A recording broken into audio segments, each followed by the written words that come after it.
প্রেমে পড়ে ঠকেছেন পর্ণা। পল্লবীর মনের মানুষ কি সত্যিই আছে?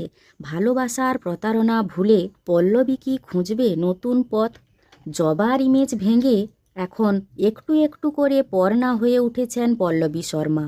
কে আপন কে পরের সুবাদে রাতারাতি বিখ্যাত হওয়া এই অভিনেত্রীকে আপাতত দেখা যাচ্ছে নিমফুলের মধু ধারাবাহিকে। ছোটবেলায় বাবা মা হারা পল্লবীকে মানুষ করেছেন পিসি, কিন্তু সেই শূন্যতা আজও রয়ে গেছে। 2-3 বছর আগে পিসিও চলে যাওয়ার পর মনের মতন করে জীবন গুছিয়ে নিয়েছেন তিনি। প্রেম? পল্লবী অকপটে জানালেন, আমি সিঙ্গেল, চট করে আমি প্রেমে পড়ি না। কিন্তু প্রেম যে জীবনে কড়া নাড়েনি তেমনটা নয়, তবে প্রেম করাটা ভুল সিদ্ধান্ত ছিল, জানালেন পল্লবী। নিজের বাবার মতো করে জীবনসঙ্গী খুঁজছেন অভিনেত্রী। মনের মানুষের অপেক্ষার পাশাপাশি কেরিয়ারই এখন পল্লবীর ফোকাস। জবা হিসেবে দর্শক মনে যেভাবে ছাপ ফেলেছিলেন, পর্ণা হিসেবে যেন ততটাই প্রভাব ফেলতে পারেন এমনটাই অভিপ্রায় তার।